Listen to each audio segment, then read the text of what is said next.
Welcome to Mysterious Goings On. I am your host, J. Alexander Greenwood, and this is the 25th chapter in what is becoming a somewhat lengthy audiobook known as Mysterious Goings On, which is my conceit for a podcast about writing, particularly genre fiction writing in the indie space. And here we are again. I took a brief break because I've been working really hard on my new novel, Pilot's Rose, trying to get it ready for a Christmas launch. So I've not had a whole lot of time to devote to the podcast, though I will squeeze out a few more episodes between now and our release date. I promise you that. Well, where to begin? It's that time of year. It is my favorite time of year, the fall of the year. The leaves are turning crimson and orange and yellow and crunching underfoot. There's a cool breeze. There are the cheers of crowds at football games. There are the moans of pleasure at Halloween stores. There are all sorts of things that make people very happy for the fall. I'm not a big summer person. I enjoy summer as long as I'm in proximity to a beach, which is not very often as I live in the Midwest. So the fall is my time. I like it, and I always feel a little cheated if it doesn't last more than a month or two. If it goes right from summer into just a miserable winter, I'm always feeling pretty cheated, but fingers are crossed that this year will be a little better. Well, fall brings Halloween, as I mentioned previously. The Halloween pop-up stores are around, and there's all kinds of stuff on television and online about Halloween. And, you know, if you know anything about me, you know that I am a mystery writer who is actually just a frustrated horror writer. So that's not to say I have not written some horror and some suspense. In fact, I wrote a story that I've recorded previously called A Debt of Fire, which went absolutely nowhere. Nobody liked it. It didn't sell. It just didn't ring a bell with anybody. I loved it, but it just didn't work. And I've recorded it previously, and if you check out this feed, I believe you'll find it. But there is another one that is pretty Halloween-y, so to speak. It's got some more, I guess, suspenseful aspects to it, and it is called Obsidian, a tale of suspense. And I bill it as a story written in the tradition of the Twilight Zone. It's kind of my homage to Rod Serling. I hope that this story will, if you're not quite in the Halloween spirit, or not into the overall slide into the holidays, which to me is a time of ghosts and a time of reflection and a little bit of darkness, then maybe this will kind of help kick you in the ass and get you there. What do you think? I have a bit of a cold going, but I'm going to gamely try to read this to you, and I hope you enjoy it. It's a short story again, so you're not on the hook for very long if you want to invest some time in listening to me read Obsidian.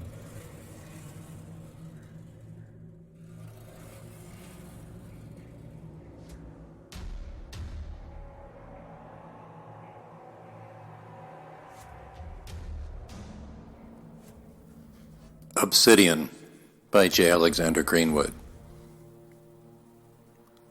Obsidian. That was the word. Obsidian. He'd read it somewhere. Not ebony, not onyx. Definitely obsidian. A sharp blackness. Somehow in his terror, Addison thought of that word. He sat in his leather armchair, the room almost pitch black save the dull light of the moon. The lamp, on a timer, had switched off. His reading glasses had slipped from his face and jabbed him in a dozing fit, startling him awake. Adjusting to the darkness, his eyes widened like a ripple in a pond. Just as he was summoning the energy to rise up and go to bed, he saw the shape in the window. He looked away, then back. There was no denying it. Outlined in his living room window by a halo of moonlight was a silhouette of what looked to be a small man with a round head. It moved slowly, deliberately to the left, then the right. When it moved right, it caught the moonlight. Two massive orbs twinkled, like eyes. Obsidian eyes. The round head turned back to the window and stared into his living room. Hell, into him. He felt all the hairs on his arms stand up.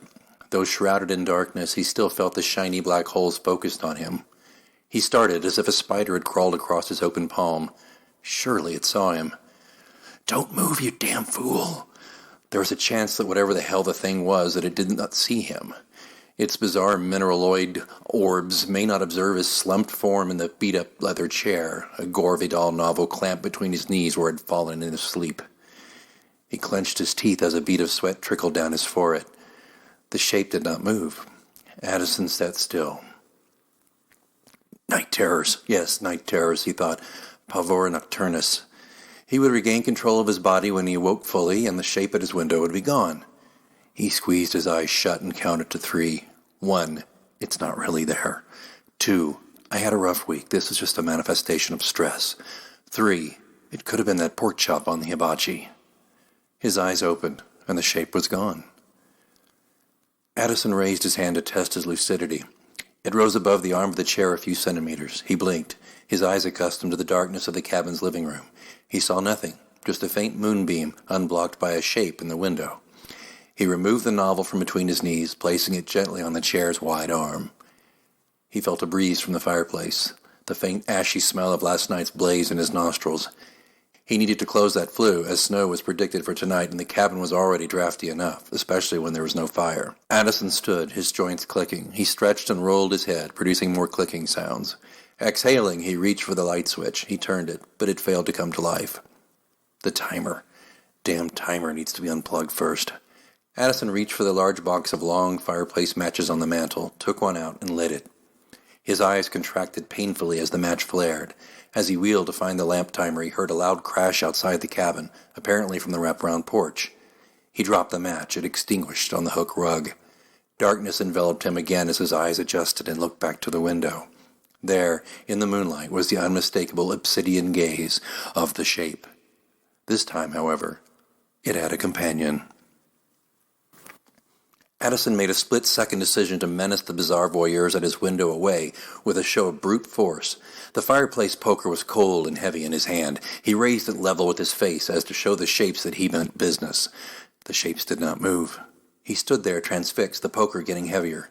A yell strangled in his throat as if he meant to scare away an alley cat and lost all enthusiasm. He couldn't force the sound out. Instead, he smashed the poker against the fireplace screen. It caved in, crashing with a somewhat satisfying substitute for a scream. The shapes held their ground. The moon climbed higher overhead, and the 2 pair of obsidian orbs were trained on him, even in the darkness. Oh yes, they could see him just fine in the dark. Built-in night vision for these chaps. He felt another bead of sweat track down his temple. What did they want? What the hell are they? Swallowing hard, his Adam's apple danced in his throat. Addison took a moment to inventory his situation. He is alone in his cabin in the woods, 9 miles from the nearest town, about 12 miles from the nearest sheriff's location. He is at least an hour from his loft in the city. The cabin had 2 locked doors, one in the back just off the kitchen, and the one near the window occupied by the shapes. There were 7 large windows. About 700 square feet, the cabin was all logs, mortar, stone floors, and a fireplace. Just 1 bedroom, 1 bathroom, a living room, a kitchen, and a small root cellar. He thought of making a break for the root cellar. But what good would that do? He'd be trapped. All that was in there was a few boxes of dry cereal, cans of soup, and bored spiders. This cabin was a simple escape from his daily life in the city, not a fortress. There was no safe room. The cabin was solitude, a refuge from interaction with people. People. Addison didn't much like people. It probably started when he was a kid. His dad had died in a car accident the night before Halloween. Drunk driver plowed into him. He never knew what hit him. Then his mother married a guy who believed kids were to be seen, not heard. Or really to rarely even be seen. In his aversion to setting off his stepfather, Addison developed a nearly arresting aversion to people in general. He preferred people in the pages of books. To most, Addison seemed an affable sort. A top earner at the PR firm, he skillfully created the impression of a man who thrived on contact with others. Actually, inside him, revulsion roiled. It was as if he had a limit to the amount of bearable contact with other people. Once he reached that limit, it was almost physically and certainly psychically painful to be in the presence of others. He could tolerate just so much chit-chat and small talk, and after a while it all seemed like small talk. The cabin allowed no small talk. A certain Mr. Balaban at the firm brought out the revulsion regularly. Balaban was a senior vice president of the firm, a man very full of himself. A favorite pastime included rewriting Addison's ad copy, press releases, or speeches. As a senior vice president, that was his prerogative, but it was Balaban's peculiar mania about reading each change aloud, as if he were a tutor and Addison his student. That was most odd and unbearable. Balaban wore a pencil-thin mustache and suits, no matter what color, with matching shoes. An aqua-colored suit meant aqua-colored shoes. Burgundy suit? Burgundy shoes. Addison had time to focus on these details as Balaban proudly read his corrected passages in Addison's work, as if he sought not Addison's understanding about why the changes were made, but a tacit recognition of Balaban's superiority. Once Balaban was reassured of his station above Addison, the sessions usually devolved into chit-chat about others in the office, the sex life of the lesbian in marketing, the guy from graphics banging an intern in the mailroom, a name partner's secret drinking, all things Addison could not have cared less about. Balaban's eyes would gleam as he dished the dirt. Addison's gaze would fall on the mustache. His replies to Balaban's remarks just as thin. Like a sniper waiting to take his shot, Addison would wait for a gap in Balaban's queer speechifying and gossip to make an excuse and get the hell out of the office. He would even fake stomach cramps to escape the loud suits, matching shoes, creepy mustache, and lurid, banal conversation. Addison felt palpable relief just getting away from the man. He would often leave the office building to sit on a park bench and breathe deeply for an hour, as if that would empty his overflowing supply of small talk. Agonizingly, Balaban was just one of many who triggered this response in Addison. Hell is other people, Sartre said. Ironic, Addison thought. Sartre said that in No Exit. Addison's refuge now, his prison, he remained where he stood, a sweating statue by the cold fireplace. I have no phone, only a cellular that gets no reception here. I have no weapons beyond my kitchen knives. Not a fan of guns, he was more of a hiker than a hunter. The shape stayed put, as did Addison. The bizarre, silent standoff continued for what seemed hours, though it was only about 3 minutes before Addison acted, as if by instinct. He dove from his position beside the stone fireplace into the beat-up leather couch a few feet from the chair in which he previously slept. Peering from behind the arm of the couch, he saw that the shapes had vanished from their perch in front of the window. Shit! He blinked a couple of times, breathing shallowly. He heard curious scraping sounds from the wooden planks of the porch, as if something was walking and dragging its feet. Addison wanted to call to them, to threaten, to warn that he was armed and dangerous. Fear was winning, however, as he did when he was a child frightened by scary movies or his surly stepdad. He flattened his body into the couch, willing himself to merge with the cushions. A moment into this infantile reaction, his rational mind took over. He had to act. The luminous dial of his wristwatch showed 1 a.m. There were at least 5 more hours until daylight. Something or some things were on his porch, peering in his window and refusing to leave. He cursed silently. Why does it always have to be this way? Isn't anything ever easy? All I wanted was some peace and quiet and time to myself, he whined internally. He heard terracotta shatter and scatter. The shapes had knocked over the flower pot his sons had painted for him at summer camp. They had painted one pot for him and one for their mother, hers back in the city and his in a million pieces on his porch. A shape moved quickly past the window. By God, that's enough. Gripping the fireplace poker, he rose to his knees on the couch and coaxed a deep voice from his throat. I don't know who you are or what you want, but I've called the sheriff and I have a big gun. His throat moved, rasping now. If you know what's good for you, you'll get the hell out of here. He lay back down on the couch, peering over the arm to the window. The sound stopped. All was silent but the crickets outside. Addison's heart raged against his ribcage. The nausea of fear overtook the adrenaline that raced through his body. Over the sound of his cardiac muscle came a slight creak of a porch floorboard. In the moonlight, he made out the doorknob of the cabin door. It turned. Last week's visit with his sons had been difficult. He had picked up the boys from his ex-wife and took them to a movie. The divorce had not been terribly acrimonious, and Addison didn't hate his ex-wife. He didn't like her much, though. Nor did he care for the vinyl siding company owner she had married last year. His ex and her new husband were living with his sons in a vinyl-coated cocoon in the suburbs. They could have that shiny facade, he sniffed to himself as he buckled the boys in the back seat. Jack is 8 and Bobby 10. They're smart boys who look like their mother, dark blonde hair on round heads, long legs, and big brown eyes. Jack had a smart mouth which had flourished while living under the roof of the vinyl guy. Though Addison did not see the boys every week, he noted that Jack's personality and behavior had recently veered into petulance and talking back. Bobby's demeanor tended to quiet, introspective, and respectful. He would often quietly chide his little misbehaving brother.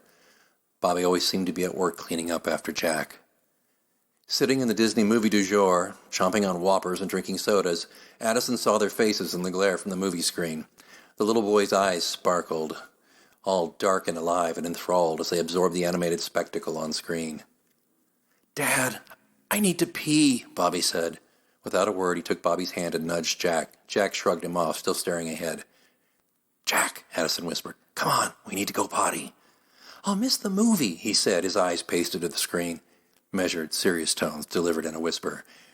"Jack, come with us now." Jack sighed peevishly and dragged his feet loudly behind Addison and Bobby to the restroom.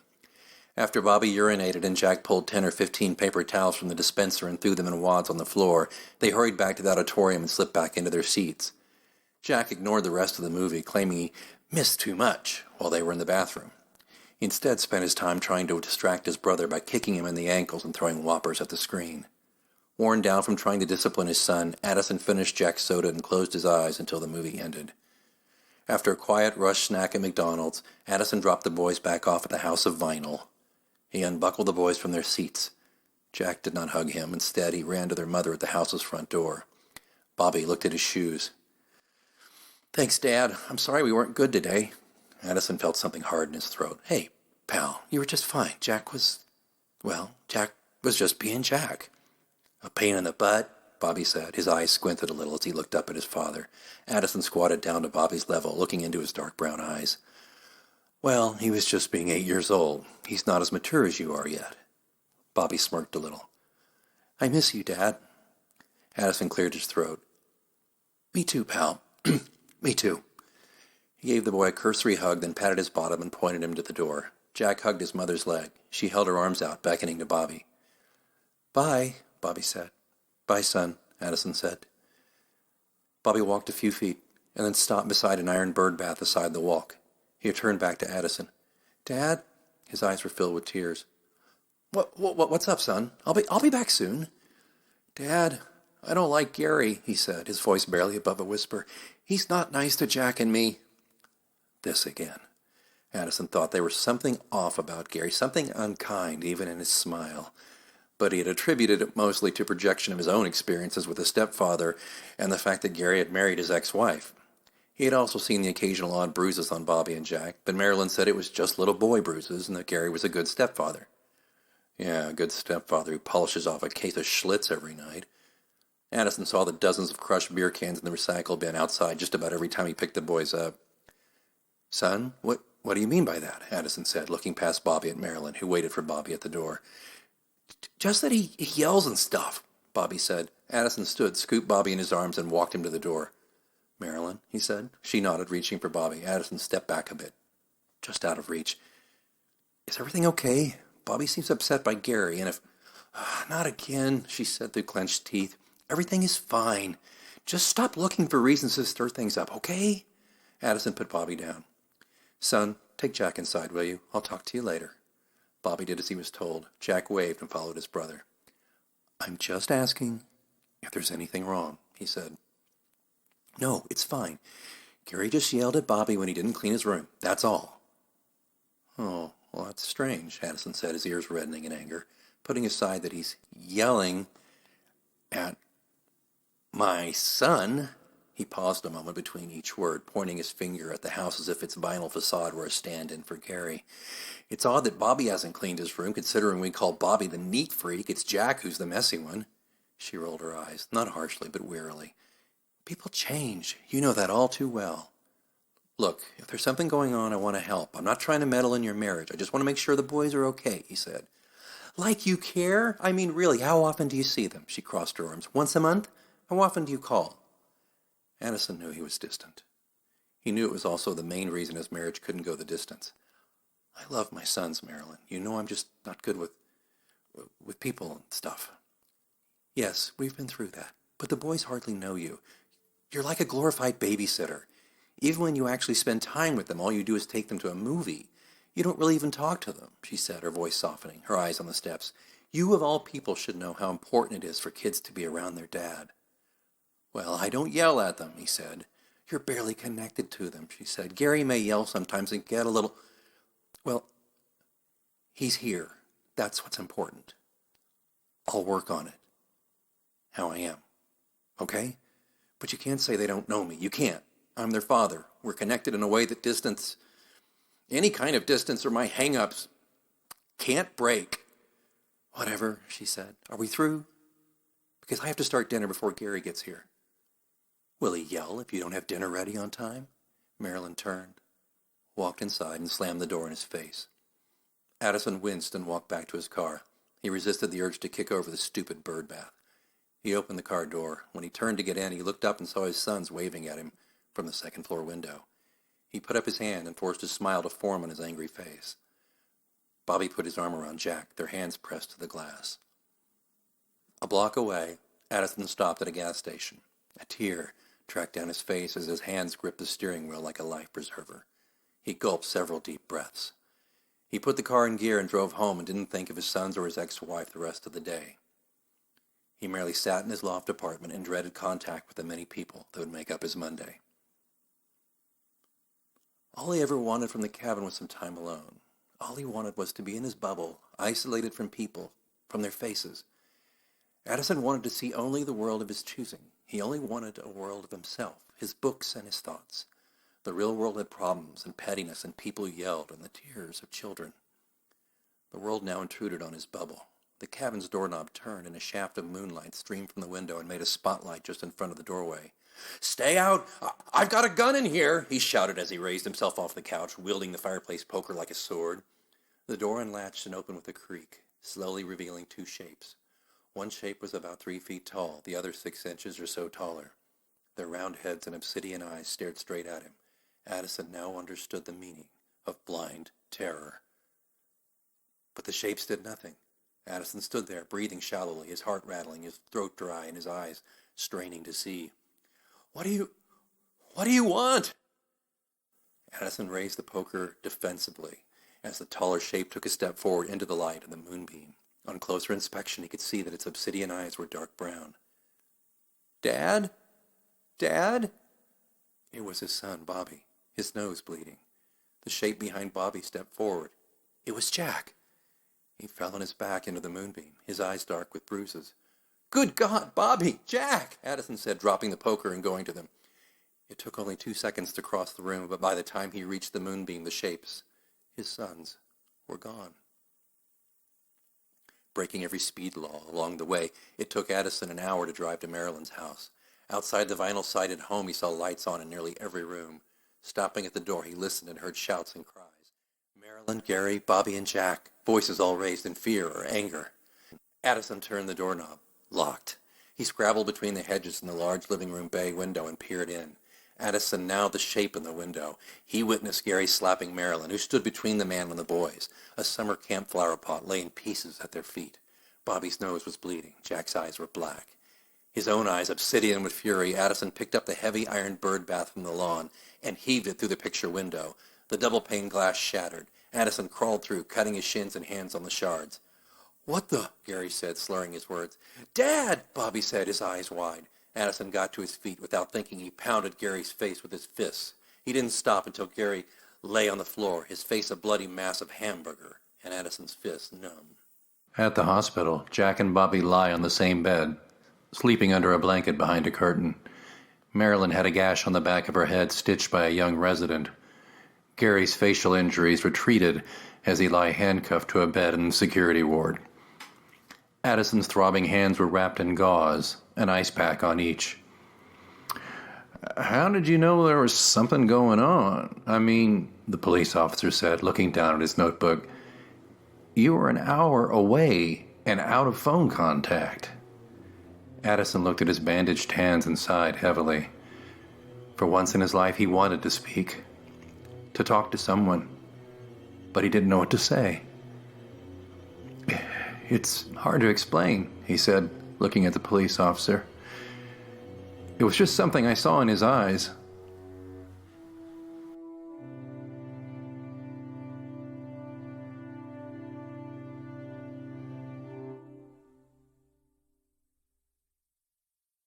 Hey, how many people are you expecting? Relax, it's an open invite. I think you're a few seats short.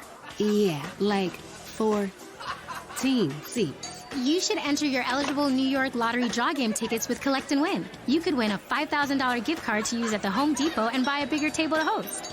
Hopefully they also sell chairs. The Home Depot is not a sponsor of this promotion. You must be 18 years or older to purchase a lottery ticket. You must be 21 or older to purchase a quick draw ticket where alcoholic beverages are served. Please play responsibly. Enter by 1-7-20. It's hosting season, which means it's too many people in the house season. Can I sit on this? Nope. Casserole burning in the oven season. Anyone smell that?